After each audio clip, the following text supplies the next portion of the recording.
Hello everyone, Assalamu alaikum. I am Tanim Hassan Tanvir, a student of the Department of Computer Science and Engineering at Southeast University. Today I will be presenting a video based on the topic cloud engineering, a powerful and highly relevant field in today's digital world. The presentation is based on the knowledge I gained from completing an online course on this subject. Throughout this session, I will walk you through the basic of cloud engineering, its models, application, and practical issues. So let's get started with the fundamental concept of cloud engineering. শুরুতেই আমরা cloud engineering এর মৌলিক বিষয়গুলো সম্পর্কে ধারণা নিয়ে নিব। আজকাল আমাদের মাঝে খুব কম লোকই আছে যারা ফেসবুক এবং ইউটিউব ব্যবহার করে না। বিভিন্ন ওয়েব সার্ভারে ছবি এবং ভিডিও আপলোড করার সময় তাদের ডেটা স্টোরেজ পরিষেবা ব্যবহার করা হয়। এই ক্ষেত্রে ব্যবহৃত প্রযুক্তি হলো ক্লাউড। সুতরাং ক্লাউড হলো একটি দূরবর্তী ডেটা স্টোরেজ অ্যাক্সেস পরিষেবা যেখানে আমাদের ডেটা নিরাপদে সংরক্ষণ করা হয়। ফেসবুক এবং ইউটিউব ছাড়াও আমরা গুগল, টুইটার, অ্যামাজন ইত্যাদি ব্যবহার করে থাকি। এগুলো ক্লাউড। ক্লাউডের প্রকারভেদ সাধারণত তিন ধরনের ক্লাউড দেখা দেয়। একটি হচ্ছে পাবলিক ক্লাউড, অন্যটি হচ্ছে প্রাইভেট ক্লাউড এবং তৃতীয়টি হচ্ছে হাইব্রিড ক্লাউড। তো আজকে আমরা কথা বলবো শুরুতে পাবলিক ক্লাউড নিয়ে। সাধারণত পাবলিক ক্লাউড হলো এক ধরনের ক্লাউড যা সকলের জন্য উন্মুক্ত, অর্থাৎ ইন্টারনেটের মাধ্যমে যে কোনো সময় যে কোনো ডিভাইস থেকে যেসব ক্লাউডের ডেটা অ্যাক্সেস করা যায় সেগুলো হলো পাবলিক ক্লাউড, যেমন জিমেল, ফেসবুক, টুইটার ইত্যাদি। প্রাইভেট ক্লাউড বলতে বোঝায় যে ক্লাউড যাদের ডেটা অনুমোদিত নেটওয়ার্ক, ব্যক্তি এবং ডিভাইস ছাড়া ব্যবহার করা যায় না।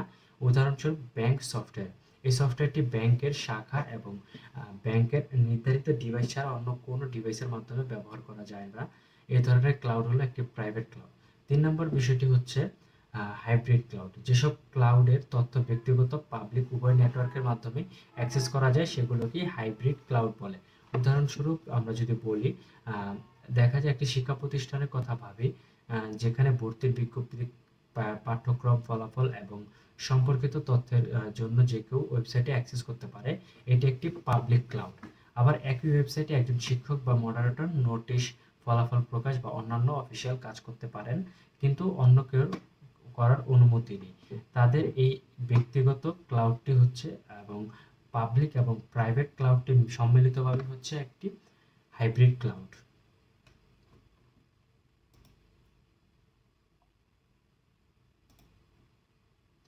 দ্বিতীয় নম্বরে আমরা দ্বিতীয় মডিউলে আমরা শিখব যে ক্লাউড ইঞ্জিনিয়ারিং, ক্লাউডের প্রযুক্তির সুবিধা, সীমাবদ্ধতা ও ভবিষ্যৎ পরিকল্পনা। 2 আমরা শিখব ক্লাউড প্রযুক্তির সুবিধা, সীমাবদ্ধতা এবং ভবিষ্যৎ সম্ভাবনা। ক্লাউড প্রযুক্তির সুবিধা, সীমাবদ্ধতা এবং ভবিষ্যৎ সম্ভাবনা। ক্লাউডের সুবিধাগুলো হচ্ছে আপনি যে ডিভাইসে আপনার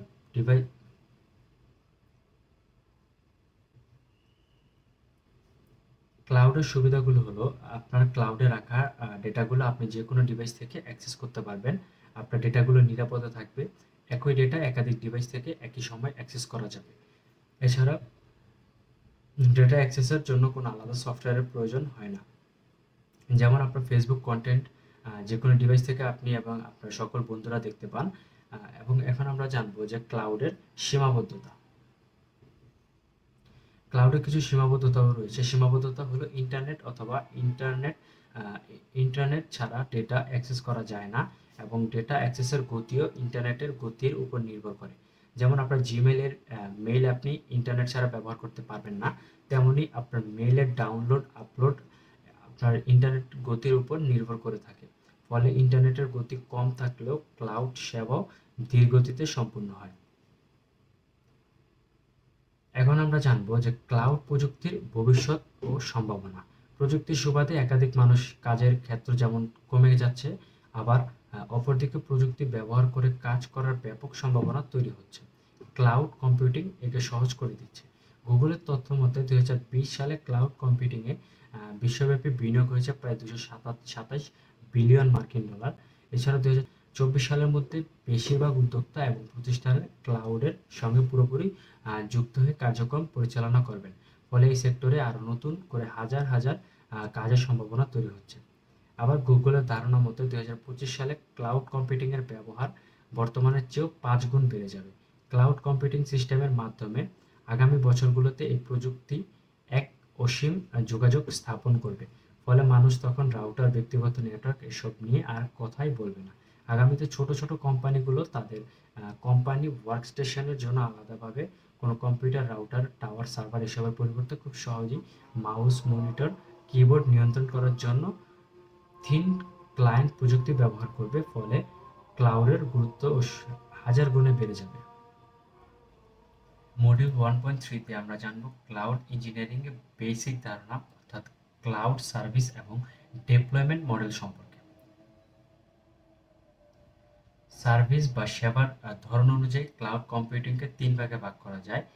IaaS অর্থাৎ infrastructure as a service, 2 PaaS platform as a service, and 3 number হচ্ছে SaaS অর্থাৎ সফটওয়্যার অ্যাজ এ সার্ভিস। শুরুতে আমরা আলোচনা করব ইনফ্রাস্ট্রাকচার অ্যাজ এ সার্ভিস বা অবকাঠামোগত সেবা। ক্লাউড সেবাদানকারী প্রতিষ্ঠান তাদের নেটওয়ার্ক, সিপিইউ, স্টোরেজ এবং অন্যান্য মৌলিক কম্পিউটিং রিসোর্স ভাড়া দেয়, যেখানে ব্যবহারকারীরা তার প্রয়োজনীয় অপারেটিং সিস্টেম এবং সফটওয়্যার চালাতে পারে। 2 নাম্বার হচ্ছে প্ল্যাটফর্ম অ্যাজ এ সার্ভিস বা প্ল্যাটফর্ম ভিত্তিক সেবা। এই ব্যবস্থায় ক্লাউড সেবাদানকারী প্রতিষ্ঠানের প্রয়োজনীয় hardware, operating system, web server, database, program execution পরিবেশ ইত্যাদি থাকে। অ্যাপ্লিকেশন ডেভেলপারগণ তাদের তৈরি করা সফটওয়্যার এই প্ল্যাটফর্মে ভাড়ায় চালাতে পারে। 3 নম্বরটি হচ্ছে SaaS অর্থাৎ software application as a service বা সফটওয়্যার সেবা। এই ব্যবস্থায় ক্লাউড সেবাদানকারী প্রতিষ্ঠানের উন্নয়ন করা অ্যাপ্লিকেশন সফটওয়্যার ব্যবহারগণ ইন্টারনেটের মাধ্যমে চালাতে পারে। সার্ভিসের বাইরে ক্লাউডের অ্যাক্সেসের ধারণাটি কেমন, অর্থাৎ ক্লাউডটি কিভাবে অবস্থিত, এটিকে ক্লাউডের ডেপ্লয়মেন্ট মডেল বলা হয়। ক্লাউডের 4 ধরনের অ্যাক্সেস থাকতে পারে, তা হলো public cloud, private cloud, community cloud এবং হাইব্রিড ক্লাউড। পাবলিক ক্লাউড এটি এমন একটি ক্লাউড সিস্টেম যেখানে পরিষেবাগুলো সকলের জন্য উন্মুক্ত থাকে, যেমন অ্যামাজনের EC2। এই ক্লাউডের সুবিধা হলো যে কেউ এর সেবা নিতে পারে। এর অসুবিধা হলো একই জায়গায় একাধিক ক্লায়েন্ট ব্যবহারের ফলে নিরাপত্তা সমস্যা হতে পারে। প্রাইভেট ক্লাউড যখন বড় কোনো সংস্থা নিজেদের অভ্যন্তরীণ বিভিন্ন পরিষেবা দেওয়ার জন্য ক্লাউড সিস্টেম ডেভেলপ করে, তখন তাকে প্রাইভেট ক্লাউড বলে। এটি সাধারণত একটি সংস্থার অভ্যন্তরীণ নিয়ন্ত্রণ ও পরিচালনা করা হয়। এটি খরচ অনেক বেশি এবং নিজস্ব ডেটা সেন্টার বসাতে হয় এবং রক্ষণাবেক্ষণের জন্য নিজস্ব জনবল রাখার প্রয়োজন হয়। তবে বড় প্রতিষ্ঠানের ক্ষেত্রে এর সুবিধা হচ্ছে বড় কোনো কোম্পানি 10টা ডিপার্টমেন্ট থাকলে 10টা ডেটা সেন্টার না বসিয়ে একটাতেই ক্লাউড মডেল ভাগাভাগি করে ব্যবহার করা যায়। কমিউনিটি ক্লাউড সাধারণত কোনো বিশেষ কমিউনিটির জন্য যে ক্লাউড ডেভেলপ করা হয় সেটি হলো কমিউনিটি ক্লাউড। ধরুন কোনো বিশ্ববিদ্যালয়ের শিক্ষক ও শিক্ষার্থীদের জন্য একটি ক্লাউড ডেভেলপ করা হলো, তাহলে কেবল ওই বিশ্ববিদ্যালয়ের শিক্ষক এবং শিক্ষার্থীরা এর সার্ভিস নিতে পারবে। কমিউনিটি ক্লাউডের সুবিধা হলো কমিউনিটির মধ্যে ইউজার সীমাবদ্ধ থাকে বলে এখানে সিকিউরিটির কোনো সমস্যা নেই। আর অসুবিধা হলো এখানে ক্লায়েন্টের সংখ্যা সীমিত বলে খরচ বেশি হয়। হাইব্রিড ক্লাউড হলো পাবলিক এবং প্রাইভেট ক্লাউডের সংমিশ্রণ, যেখানে জটিল ক্রিয়াকলাপসমূহ প্রাইভেট ক্লাউড ব্যবহার করে পরিচালিত হয় এবং অপেক্ষাকৃত সহজ ক্রিয়াকলাপগুলো পাবলিক ক্লাউড ব্যবহার করে পরিচালিত হয়। এই ধরনের ক্লাউড উভয় ধরনের ইন্টারেকশন B2B এবং B2C এর জন্য ব্যবহার করা যেতে পারে। একে হাইব্রিড ক্লাউড বলা হয় কারণ কম্পিউটিং রিসোর্সসমূহ বিভিন্ন ক্লাউডের সাথে আবদ্ধ থাকে।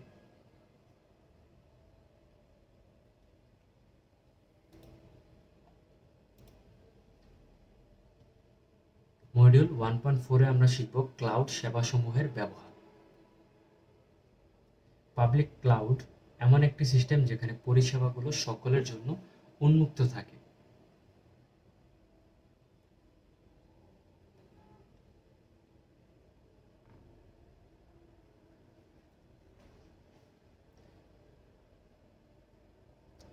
তাই যে কেউ এখান থেকে যে কোনো সময় ডেটা অ্যাক্সেস করতে পারে। অর্থাৎ পাবলিক ক্লাউডের মাধ্যমে ব্যবহারকারীরা কম্পিউটিং রিসোর্স যেমন সার্ভার, স্টোরেজ, নেটওয়ার্কিং এবং অ্যাপ্লিকেশনগুলো যে কেউ অ্যাক্সেস এবং ব্যবহার করতে পারে। পাবলিক ক্লাউড ডেটা অ্যানালিটিক্স অ্যাপ্লিকেশনগুলো চালানোর জন্য একটি শক্তিশালী প্ল্যাটফর্ম প্রদান করে। এটি ব্যবহারকারীদের তাদের ডেটা থেকে মূল্যবান জ্ঞান অর্জন করতে সহায়তা করে। বিপিএ বা বিজনেস প্রসেস অটোমেশন অ্যাপ্লিকেশনগুলো চালানোর জন্য পাবলিক ক্লাউড এবং সহজ এবং সাশ্রয়ী উপায় প্রদান করে। এটি ব্যবহারকারীদের কার্য প্রক্রিয়াগুলোকে আরও নিখুঁত এবং কার্যকর করতে সহায়তা করে।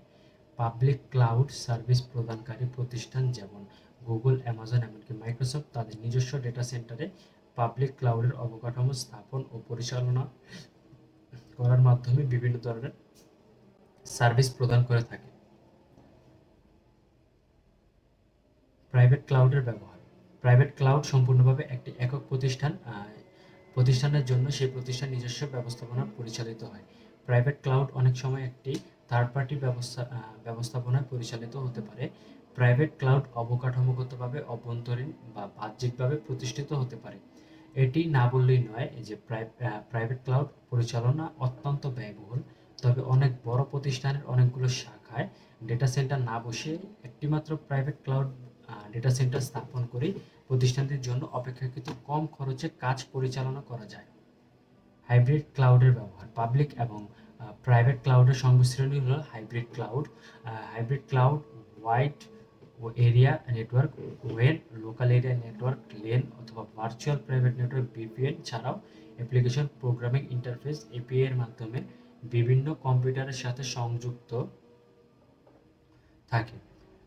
হাইব্রিড ক্লাউড প্রাইভেট ক্লাউড এবং পাবলিক ক্লাউডের সর্বোচ্চ সুবিধা দেয়। হাইব্রিড ক্লাউড ইউজার ফ্রেন্ডলি হওয়ার কারণে এটি বেশি গ্রহণযোগ্য। হাইব্রিড ক্লাউড ব্যবসাগুলোকে নতুন ব্যবসায়িক মডেল তৈরি করতে সাহায্য করে। উদাহরণ হিসেবে আমরা বলতে পারি একটি ব্যবসার পাবলিক ক্লাউড ব্যবহার করে এটি অনলাইন স্টোর তৈরি করতে পারে, যেখানে প্রাইভেট ক্লাউড ব্যবহার করে তাদের গ্রাহকদের ডেটা সংগ্রহ করতে পারে। হাইব্রিড ক্লাউডদের মধ্যে AWS, মাইক্রোসফট আজওয়ার, গুগল প্ল্যাটফর্ম অন্যতম। AWS web service public cloud type IaaS এর সর্বোচ্চ জায়গা দখল করে আছে। কোড ডেপ্লয়ের মতো অ্যাপ্লিকেশন ডেভেলপমেন্ট টুলস তৈরিতে এটি ব্যবহৃত হয়। হাইব্রিড ক্লাউডের মধ্যে অন্যতম প্রতিষ্ঠানগুলোর একটি হলো মাইক্রোসফট অ্যাজুর।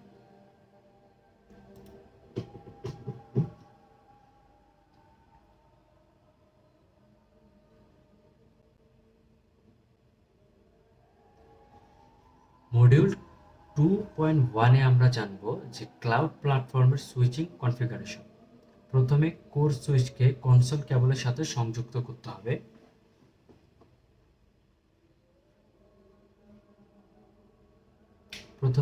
এখন আমাদের পরবর্তী কাজের জন্য PUTTY নামের একটি সফটওয়্যারের প্রয়োজন হবে এবং এজন্য অন্যান্য সফটওয়্যার ডাউনলোডের মতো যে কোনো ব্রাউজারে যে লিখতে হবে যে www.putty.org এবং কম্পিউটার কনফিগারেশন অনুযায়ী বিট অনুযায়ী ক্লিক করে সফটওয়্যারটি ডাউনলোড করে ইনস্টল করতে হবে। এখন PUTTY সফটওয়্যারটি ওপেন করি। এখানে কানেকশন টাইপে সিরিয়াল অপশন সিলেক্ট করে ওপেন বাটনে ক্লিক করতে হবে। এরপর একটি প্যানেল আসবে যেখানে ডিফল্ট ইউজার আইডি এবং পাসওয়ার্ড দিতে হবে।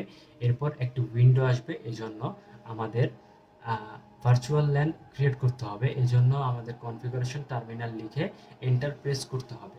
যেখানে ভার্চুয়াল ল্যান আইডি 5, এই ভার্চুয়াল ল্যানে কোর রাউটার থেকে ডিস্ট্রিবিউশন রাউটারে কানেকশন স্টাবলিশ করতে হবে। এখানে ভার্চুয়াল রাউটার ভি লিখে প্রেস করলেই পোর্টটি কনফিগার হতে শুরু হবে।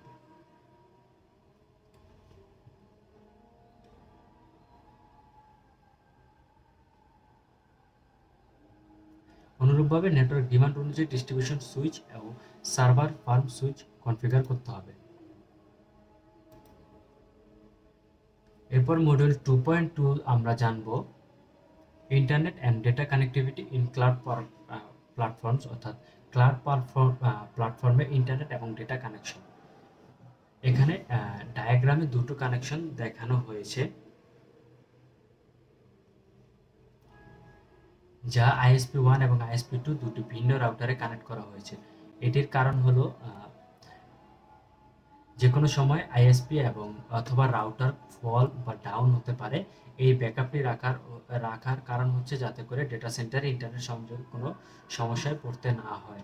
ক্লাউড প্ল্যাটফর্মে ডেটা কানেকশন। ক্লাউড প্ল্যাটফর্মে রাউটারের সাথে ভার্চুয়াল কানেক্টিভিটি করে ক্লাউড সার্ভার ব্যবহার করতে হয়েছে। এখানে মাইক্রোটিক রাউটারের মাধ্যমে ভার্চুয়াল কানেক্টিভিটি করব। এখানে আমাদের ওয়াইনবক্স নামের একটি সফটওয়্যারের প্রয়োজন হবে। সেজন্য যে কোনো ব্রাউজারে গিয়ে আমরা microtik.com.download এই সাইটে প্রবেশ করব। উইনবক্সে ক্লিক করি, সফটওয়্যারটি ডাউনলোড করে ইনস্টল করি। এরপর উইনবক্স এর উইন্ডোতে রাউটারের আইপি ইউজার নেম পাসওয়ার্ড দিয়ে লগ ইন করি। এরপর রাউটারের ড্যাশবোর্ড ওপেন হবে। ড্যাশবোর্ডের বাঁ পাশের মেনু থেকে পিপিপি অপশন সিলেক্ট করি। এখান থেকে টিপি সার্ভারে ক্লিক করে এনাবেল চেকবক্স অপশন এখানে ক্লাউড প্ল্যাটফর্মের রাউটারের সাথে ভার্চুয়াল কানেক্টিভিটি করে ক্লাউড সার্ভার ব্যবহার করা হয়েছে। আমরা এখনো মাইক্রোটিক রাউটারের মাধ্যমে ভার্চুয়াল কানেক্টিভিটি করব। এখানে আমাদের ওয়াইনবক্স নামের একটি সফটওয়্যারের প্রয়োজন হবে। সেজন্য যে কোনো ব্রাউজারে গিয়ে microtik.com/download এই সাইটে প্রবেশ করতে হবে। উইনবক্সে ক্লিক করতে হবে, সফটওয়্যারটি ডাউনলোড করে ইনস্টল করি। এরপর উইনবক্সের উইন্ডোতে রাউটারের আইপি ইউজার নেম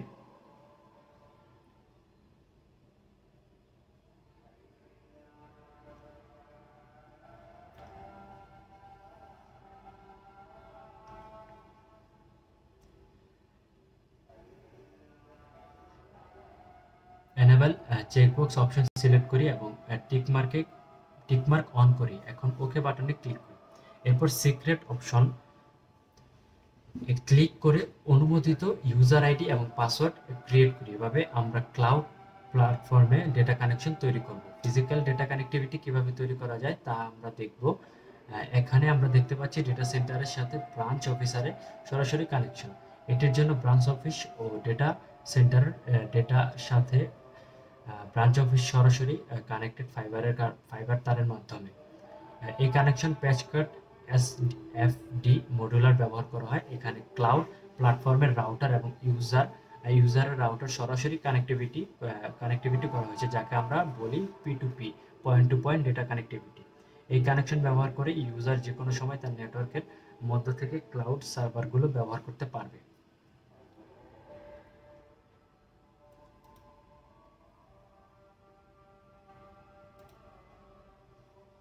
মডিউল 2.3 তে আমরা শিখব ক্লাউড প্ল্যাটফর্মের রাউটিং কনফিগারেশন। ক্লাউড প্ল্যাটফর্মের রাউটিং কনফিগারেশন আমরা এখন আইএসপি অর্থাৎ ইন্টারনেট সার্ভিস প্রোভাইডার থেকে দেওয়া পেয়ারিং আইপি ও অন্যান্য টেকনিক্যাল ইনফরমেশন দিয়ে রাউটার কনফিগার করব। এজন্য প্রথমে ওয়েন ইন্টারফেসে আইপি সেট করতে হবে। আইপি সেট করতে হলে আমাদের PUTTY সফটওয়্যারটি ওপেন করতে হবে। এরপর নির্ধারিত ঘরে আইপি ইউজার নেম এবং পাসওয়ার্ড দিয়ে লগ ইন করতে হবে। রাউটার লগ ইন করার পর এনাবেল কমান্ড দিয়ে এন্টার প্রেস করতে হবে। কনফিগার করার জন্য আমাদের প্রথম কনফিগার মোডে যেতে হবে। এর জন্য আমাদের কনফিগ টার্মিনাল কমান্ডটি লিখে এন্টার প্রেস করতে হবে। আইপি ঠিকানা আমরা দেখতে পাচ্ছি। এখন এরপর ল্যান ইন্টারফেস আইপি সেট করব। এখানে ল্যান ইন্টারফেস কনসিডার করা হয়েছে। এখানে আমরা আইপি নাম্বার দেখতে পাচ্ছি। চলুন এবার দেখে নেওয়া যাক কিভাবে এই রাউটারগুলো লজিক্যাল কনফিগার করতে হয়। আইএসপি অর্থাৎ ইন্টারনেট সার্ভিস প্রোভাইডার থেকে দেওয়া পেয়ারিং আইপি ও অন্যান্য টেকনিক্যাল ইনফরমেশন নিয়ে রাউটার কনফিগারেশন করতে হবে। রাউটার কনফিগারেশন করার পর ইউজার নেম ও পাসওয়ার্ড দিয়ে লগ ইন করতে হবে। রাউটার লগ ইন করার পর এনাবল কমেন্ট দিয়ে এন্টার প্রেস করতে হবে। কনফিগার করার জন্য আমাদের প্রথমে কনফিগার মোডে যেতে হবে। এজন্য কনফিগার টার্মিনাল কমান্ডটি লিখে প্রেস করতে হবে। আমাদের আইপি ঠিকানা, আইপি রুট এবং ইন্টারফেস আইপি সেট করব। এখানে ইন্টারফেস 0/2 লেন ইন্টারফেস কনসিডার করা হয়েছে। ইন্টারফেস 0/2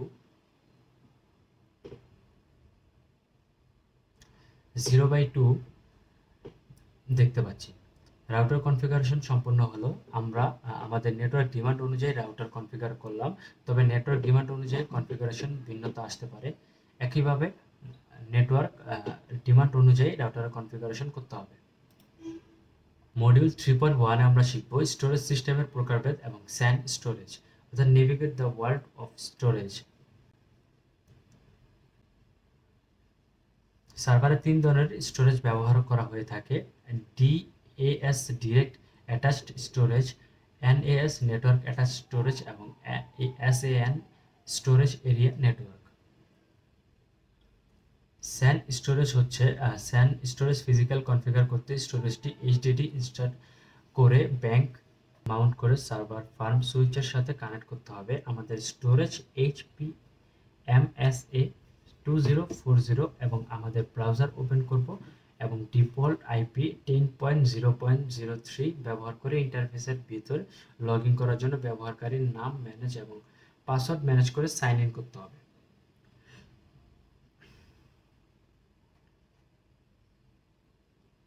সাইন ইন করার পরই আপনি দেখতে পারবেন আগে তৈরি অ্যারে আছে যার রেট 100। এখানে 3টি রেট অ্যারে আছে, সব রেট 10, 2টি সাধারণ হার্ড ড্রাইভ এবং তৃতীয়টি হলো এসএসডি। তাই এখন আমরা প্রভিশনিং এ যাব এবং এই ভিডিওটি শুরু করার আগে আমি 4টি এসএসডি 1.46 টেরাবাইট ইনস্টল করেছি। তাই এখন একটি প্রভিশনিং উইজার্ড আছে যা আপনাদের ভার্চুয়াল ডিস্ক তৈরি করতে পারে। আমরা একটি ভার্চুয়াল ডিস্ক তৈরি করব। ভার্চুয়াল ডিস্ক নামটি পছন্দ করতে হবে। আসুন NVMe SSD 11 বলি এবং আপনাকে RAID টি পছন্দ করতে বলি। ডিফল্টভাবে এটি RAID 6, আপনি আপনার প্রয়োজন অনুযায়ী পছন্দ করতে পারেন। যদি আপনার RAID 5 নির্বাচন হয় তাহলে অ্যারে তৈরি করতে আপনাকে ন্যূনতম 3টি ডিস্ক নির্বাচন করতে হবে। একবার 3টি ডিস্ক নির্বাচন হলে আপনি ভার্চুয়াল ডিস্ক তৈরি করতে পারেন। 4 নাম্বার ডিস্ক আপনি RAID 5 হিসেবে ব্যবহার করতে পারবেন এবং আপনি স্পেয়ার হিসেবেও নির্বাচন করতে পারবেন।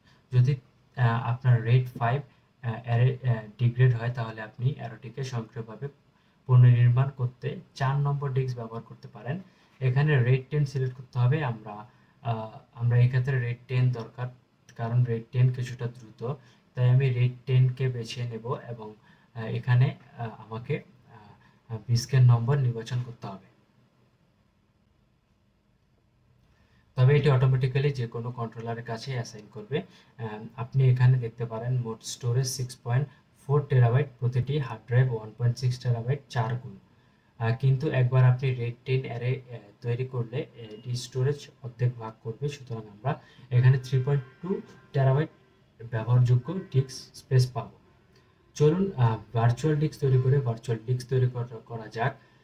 এতে কয়েক সেকেন্ড সময় লাগবে। সফলভাবে ভার্চুয়াল ডিস্ক তৈরি করতে ওকে বাটনে প্রেস করতে হবে। এখন আপনি দেখতে পাচ্ছেন যে আমাদের কাছে যে 4টি অ্যারে ডিপ্লয় এর জন্য প্রস্তুতি রয়েছে। আপনি দেখতে পাচ্ছেন যে প্রিপারেশন, হেলথ ঠিক আছে এবং বর্তমান কাজ ভার্চুয়াল ডিস্কের ইনিশিয়ালাইজিং। তাই আপনি এখানে ভলিউম তৈরি করতে পারেন।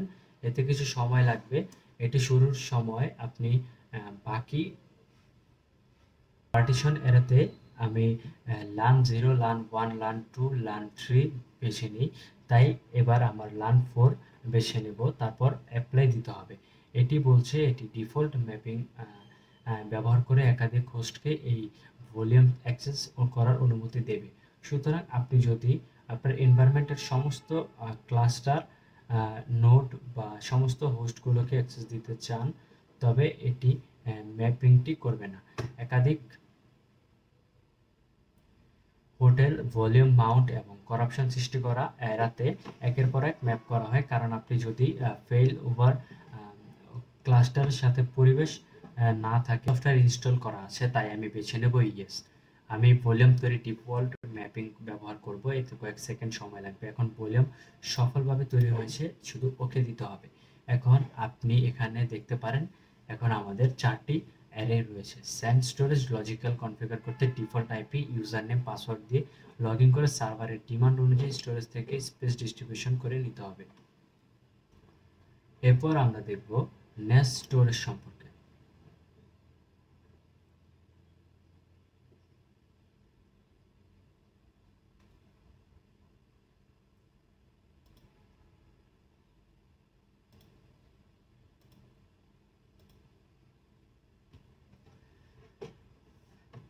ক্লাউড প্ল্যাটফর্মে নেট স্টোরেজ ফিজিক্যাল ও লজিক্যাল কনফিগার করতে পারে।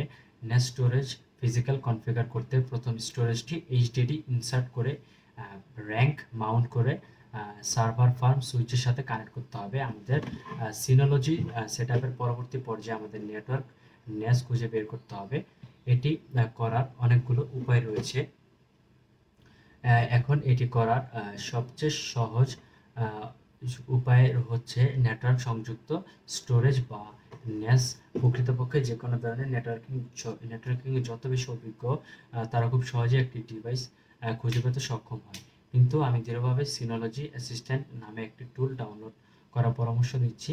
আপনি যদি synology.com চলে যান এবং এই সফটওয়্যারটি ইনস্টল করেন, আপনার ন্যাস এবং আপনি যেই সফটওয়্যারটি ইনস্টল করতে পারেন তা খুঁজে পেতে আপনাকে সাপোর্ট এবং ডাউনলোড সেকশনে যেতে হবে।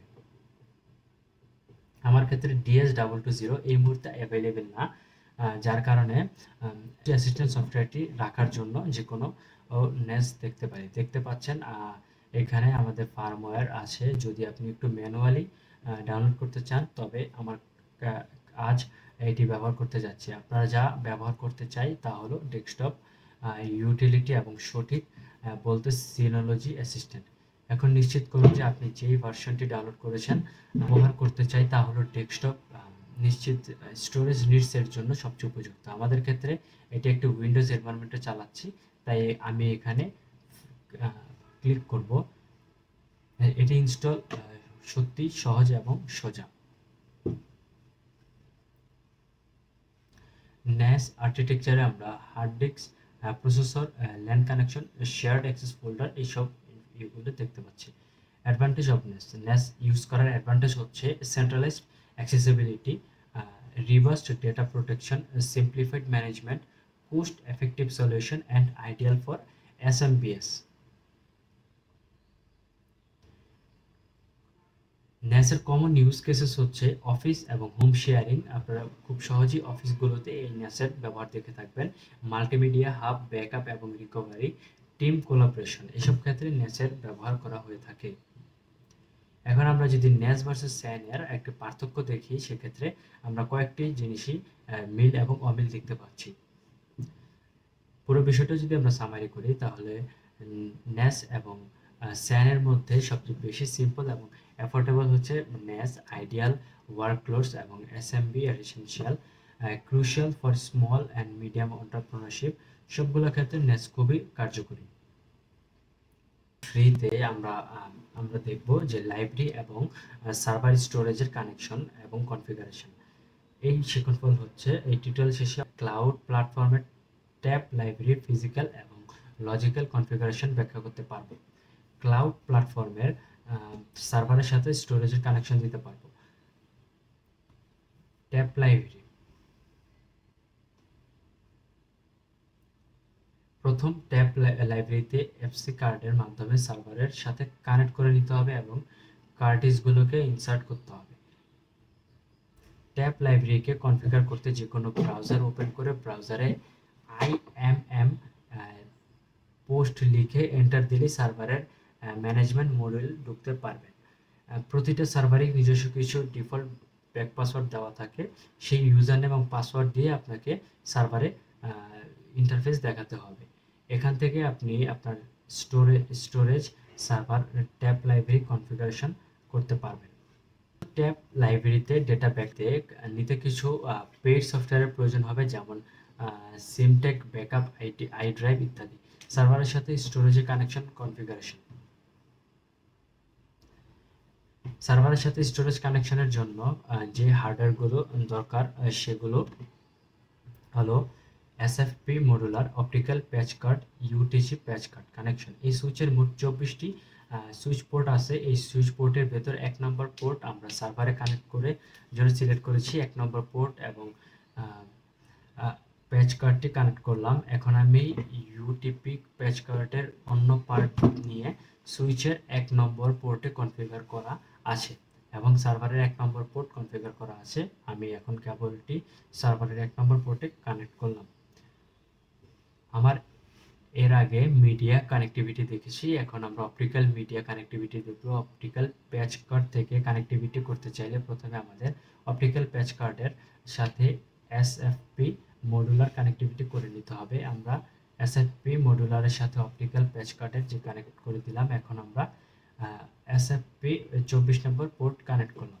এখন আমরা অপটিক্যাল প্যাচ কার্ডটি নিলাম, যার কারণে প্রায় সুইচে কানেক্ট করা আছে। এই প্রান্তটি আমি সার্ভারের 1 নম্বর এসএফপি পোর্টে কানেক্ট করলাম। এভাবে সার্ভারের সাথে স্টোরেজ কানেকশন করতে হয়। পরে আমরা শিখব ব্যাকআপ সিস্টেম, অর্থাৎ introduction to data backup system.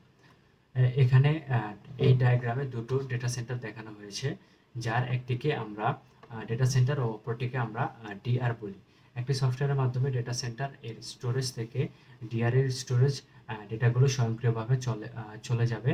Third party backup software এর ইনস্টলেশন, কনফিগারেশন ও ব্যবহারের জন্য কম্বোল্ড ব্যাকআপ বা রিকভারি সফটওয়্যার ব্যবহার করতে প্রথমে কম্বোল্ড.com লিখে গুগল থেকে ডাউনলোড করে নিতে হবে। ডাউনলোড করার পর অ্যাপ্লিকেশন যে ফোল্ডার আছে সেখানে নেভিগেট করুন। এক্সট্রাকশন প্রক্রিয়া শুরু করতে চাইলে ক্লিক করুন এবং ইনস্টলেশন শুরু করুন। একবার কিছু এক্সট্রাক্ট করা হলে ইনস্টলার শুরু করতে হবে। আপনাকে লাইসেন্স এগ্রিমেন্ট সম্মত হতে হবে এবং ইনস্টলমেন্টের টাইপ বেছে নিতে হবে। আপনি হয় বর্তমানে যে কম্পিউটারে কাজ করছেন সেখানে ইনস্টল করুন এবং পরে অন্য কম্পিউটারে ইনস্টল করার জন্য প্যাকেজগুলো ডাউনলোড করুন। আপনার কাছে সর্বশেষ সফটওয়্যার অ্যাভেলেবেল রয়েছে তা নিশ্চিত করতে লেটেস্ট হটফ্লিক্স প্যাকেজ সিলেক্ট করুন। তারপর শুরু করুন, রাইট অ্যারোতে ক্লিক করুন, ইনস্টলেশন পাথ সিলেক্ট করুন এবং তারপর রাইট অ্যারোতে নির্বাচন করুন। ইনস্টলার সব প্রয়োজনীয় কম্পোনেন্ট অ্যাপ্লাই করতে শুরু করবে। এই ধাপে কনফিগারেশনটিও করা হয়, যা সেটআপ প্রক্রিয়াটিকে কয়েকটি ক্লিকে সহজ করে তোলে। ইনস্টলেশন এবং কনফিগারেশন সম্পূর্ণ হলে কম্বোল্ড কমান্ড সেন্টার চালানোর জন্য লিঙ্কটিতে ক্লিক করুন। পণ্যটি রেজিস্টার করতে ডাউনলোড প্রক্রিয়া চলাকালীন তৈরি করা অ্যাকাউন্টটি চালিয়ে যেতে ইউজ এক্সিস্টিং অ্যাকাউন্টে ক্লিক করুন।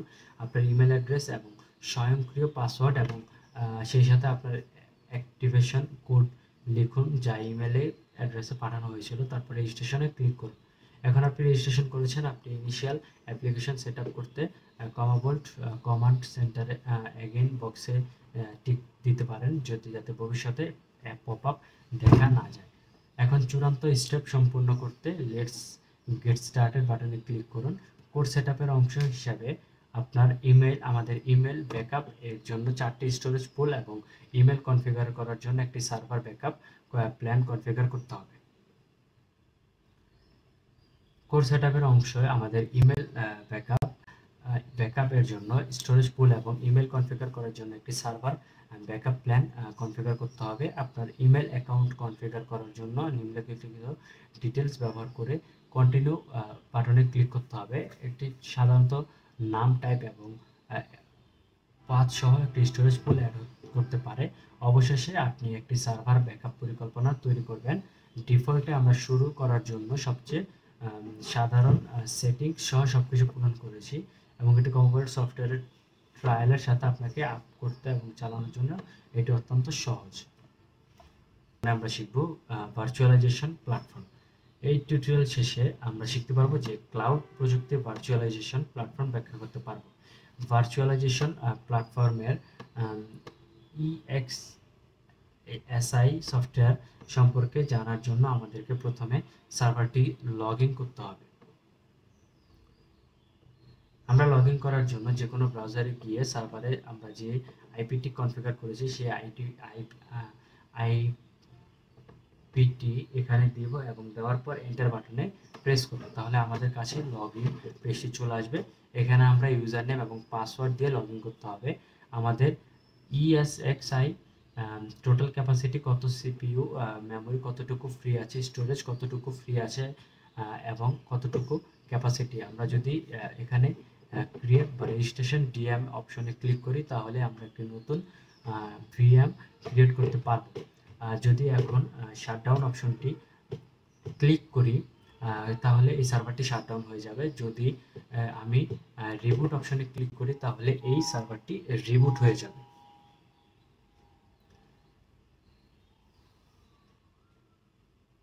যদি আমি রিবুট অপশনটি ক্লিক করি, অপশন নাই, তাহলে আমাদের সার্ভারে কিছু কনফিগারেশন চেঞ্জ করতে পারবো। যদি আমি টাইম অ্যান্ড ডেট অপশনে যাই, এখানে আমরা আমাদের সার্ভারের টাইম চেঞ্জ করে নিতে পারবো। যদি আমি লাইসেনিং অপশনটিতে যাই, আমি আমার সার্ভারে কী কী লাইসেন্স নেওয়া আছে সেগুলো সম্পর্কে বিস্তারিত জানতে পারবো। আর যদি আমি মনিটর অপশনটিতে যাই, মনিটর আমার সার্ভার সিকিউরিটি লাইগেশন এখন কত যাচ্ছে, যে জিনিসটা এখান থেকে দেখতে পারবো। আমরা যদি ভার্চুয়াল মেশিনের যে অপশনটি আছে এখানে ক্লিক করি, আমাদের সার্ভার ভার্চুয়াল মেশিন এখন ক্রিয়েট করা আছে, কোনটিতে কতটুকু স্পেস ব্যবহার করা, কি অপারেটিং সিস্টেম দেওয়া আছে, কতটুকু মেমোরি ইউটিলাইজেশন হচ্ছে, সব কিছু দেখতে পাবো। যদি আমরা স্টোরেজ অপশনটিতে ক্লিক করি, তাহলে আমরা এখানে দেখতে পারবো আমাদের সার্ভারটি আছে সেটাতে কি পরিমাণ হার্ড ডিস্ক আছে, কতটুকু ক্যাপাসিটি আছে, কতটুকু ফ্রি আছে, কতটুকু ব্যবহার করা হয়েছে, সব কিছু এখান থেকে আমরা দেখতে পাবো। যদি আমরা নেটওয়ার্ক অপশনটিতে যাই, এখানে আমরা আমাদের এই সার্ভারে কতগুলো active visualization platform GMI AXSI সার্ভারের ড্যাশবোর্ডে কোথায় কী জিনিস রয়েছে সেগুলো দেখতে পাবো। একটি ফিজিক্যাল সার্ভারকে একাধিক লজিক্যাল সার্ভারে পরিণত করার জন্য সার্ভার ভার্চুয়ালাইজেশন প্ল্যাটফর্মগুলো ব্যবহার করা হয়। এইসব লজিক্যাল সার্ভারগুলো আমরা একটি পূর্ণাঙ্গ সার্ভারের মধ্যে ব্যবহার করতে পারবো। 4.1 মডিউলকে আমরা প্রধানত দুইটি ভাগে বিভক্ত করেছি, পার্ট 1 এবং পার্ট 2। তো শুরুতে আমরা পার্ট 1-এ দেখব যে ভার্চুয়াল সার্ভার ইনস্টলেশন এবং সার্ভার নেটওয়ার্ক কনফিগারেশন। আমি এখন ESXi হোস্ট 6.5 ইনস্টল করতে যাচ্ছি এবং আমি আপনাকে দেখাবো কিভাবে এটি করতে হয়। আমি আমার কম্পিউটারে একটি নতুন ভার্চুয়াল মেশিন তৈরি করেছি এবং EXI ইমেজ সংযুক্ত করেছি এবং আমি VMware অফিসিয়াল ওয়েবসাইট থেকে জিনিসটা আপনারা স্ক্রিনে দেখতে পাবেন। তাহলে আপনাদের কাছে ইমেজকে বুট করার বা লোকাল ডিস্ক থেকে বুট করার অপশন রয়েছে। আমার এন্ড থেকে লোকাল ডিস্কে এই মুহূর্তে আমার কাছে কিছু ইনস্টল করা নেই, তাই আমি যে অ্যাকচুয়াল ইমেজটি লোড করেছি তা থেকে বুট করতে এন্টার বাটন প্রেস করতে যাচ্ছি। কিছু লোড করতে কিছু সময় লাগবে, তাই এই পেজ আপনাকে যেতে অ্যাকচুয়াল সংস্করণটি এবং কার্নেল রিলিজটি তৈরি করতে হবে। আমি দুটো প্রসেসর যোগ করেছি।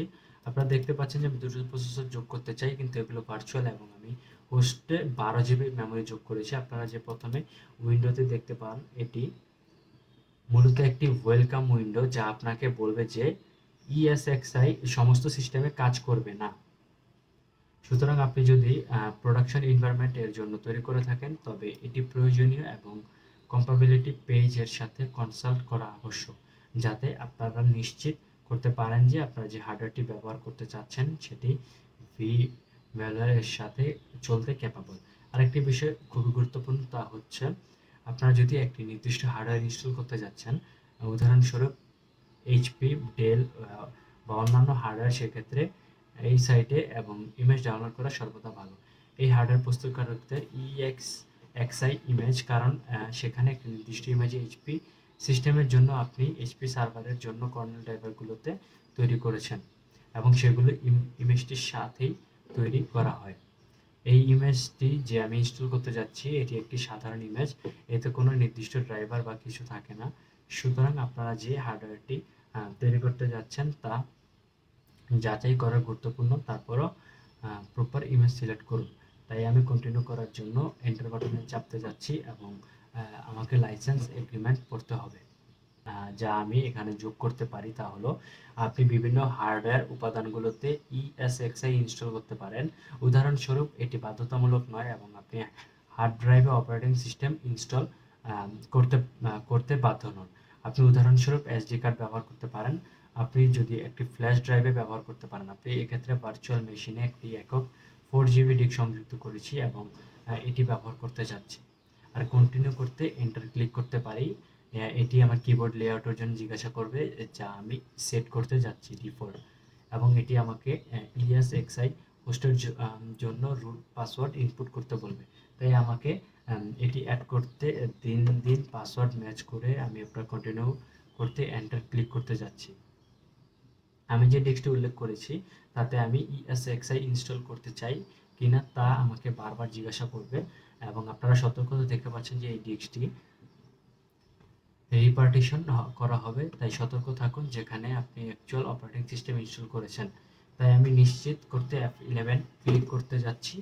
এটি আমার ES হোস্ট ইনস্টল করতে যাচ্ছে। এক্ষেত্রে যেহেতু একটি SSD ডিস্ক ব্যবহার করেছি, তাতে একটু সময় বেশি লাগবে না। আমি শুধু পজ দিয়ে পরবর্তী ধাপে চলে যাচ্ছি। সুতরাং EX অপারেটিং সিস্টেমের অ্যাকচুয়াল ইনস্টলেশনের পর আপনি একটি ইনস্টলেশনের সম্পূর্ণ বার্তা দেখতে পারেন, যাতে বলা হয় যে ইনস্টলেশন সফলভাবে সম্পন্ন হয়েছে। তাই রিস্টার্ট মারার আগে আপনারা যা করতে চান তাহলে অ্যাকচুয়াল iOS ইমেজটি সরিয়ে ফেলা। আপনি যদি একটি ভার্চুয়াল মেশিনে ইনস্টল করেন, রিবুট হতে কিছুটা সময় নিতে পারে, এবং যদি সবকিছু পরিকল্পনা সাধারণ সবকিছু পরিকল্পনা অনুসারে চলে, তবে আমি লগইন স্ক্রিনটি দেখতে পাবো না। পাবো যা মূলত ESXi অপারেটিং সিস্টেমের সাধারণ স্ক্রিন। তাই আমি শুধু অটোমেটিক্যালি বুট দিয়ে যাচ্ছে, এবং অবশ্যই কিছু সময় নিতে হচ্ছে। আবার একটি SSD একটি জিনিস দ্রুততম করতে চলছে। এটি সাধারণত হার্ড ড্রাইভে 5 থেকে 10 মিনিট টাইম নেয়। এটি হলো সাধারণ ESXi পেজ, যা আপনি দেখতে পাবেন, এবং আপনি সরাসরি কনসোলের মাধ্যমে আপনার ESXi সার্ভার লগ ইন করবেন। সুতরাং আপনারা যদি জিনিসগুলো কাস্টমাইজ করতে চান, তবে আপনাকে শুরু থেকে F2 বাটন ক্লিক করতে হবে।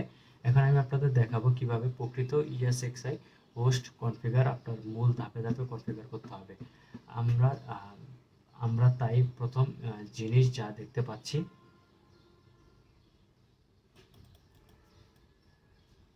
DHCP এর পরিবর্তে একটি স্ট্যাটিক আইপি ঠিকানা কনফিগার করা, কারণ না হলে ভবিষ্যতে আপনার হোস্টের সাথে সমস্যা হতে পারে।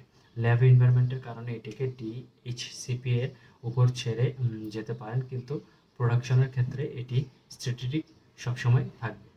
আপনি যদি কনসোলটির জন্য কোনো কিছু টাচ না করেন, তবে আপনি দেখতে পাবেন যে এটি অন্ধকার হয়ে থাকবে। আমি এন্টার ক্লিক করছি যাতে পিকচারের মাধ্যমে কালারটি আসে। তাই নিচের বামের দিকে সিস্টেম কাস্টমাইজ করতে লগ কোড দেখতে F2 ক্লিক করতে হবে। ডান পাশে থেকে EX হোস্ট বন্ধ না করে অথবা রেসপন্স না পেয়ে তবে কনসোল থেকে এটি করতে পারবেন কিনা তা সর্বদা দেখে নেওয়া হয়।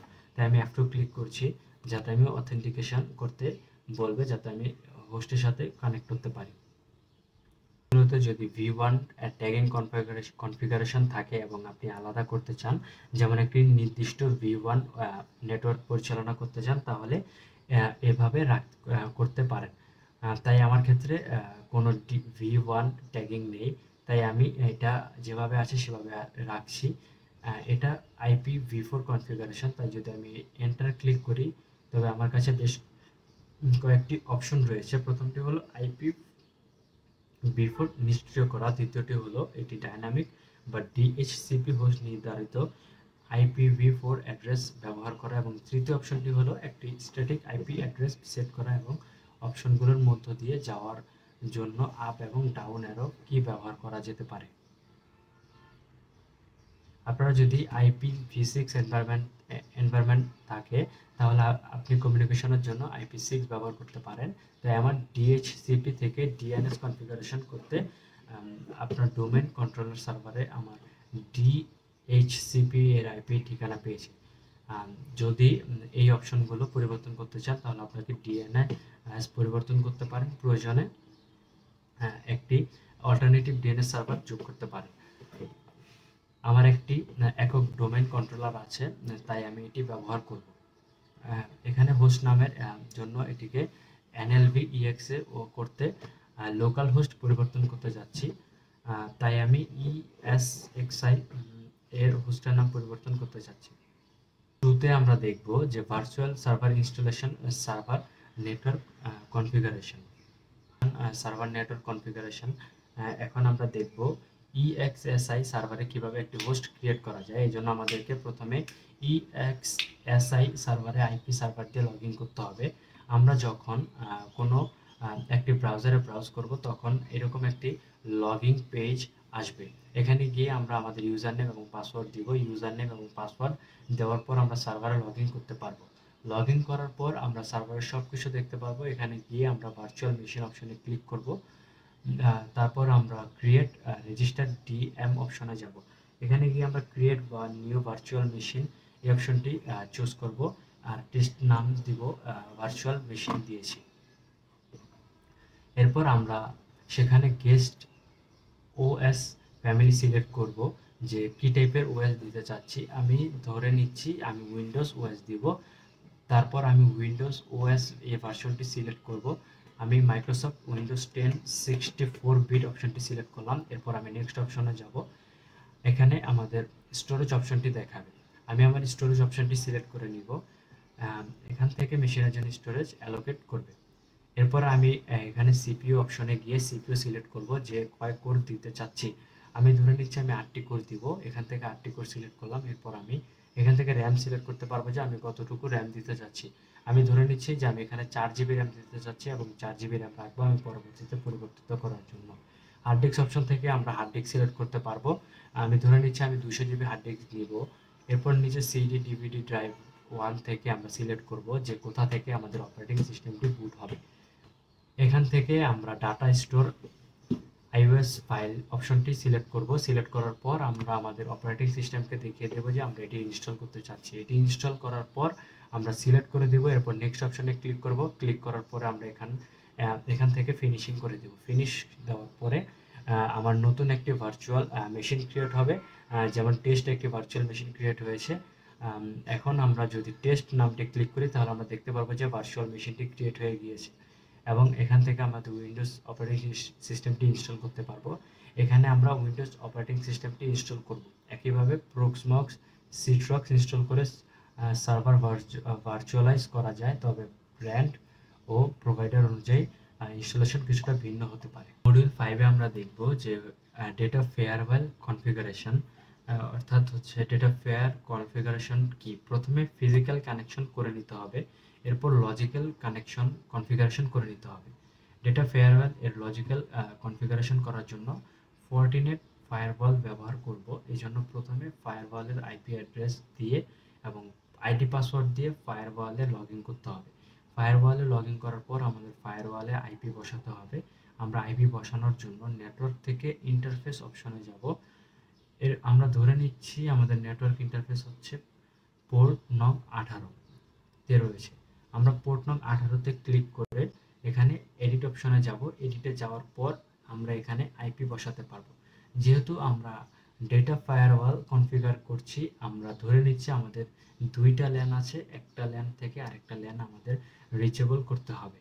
আমরা পোর্ট 18 এ এসে রোল ল্যান সিলেক্ট করে দিব। ল্যান সিলেক্ট করার পর এলিয়াস এ আমরা একটি নাম দিব।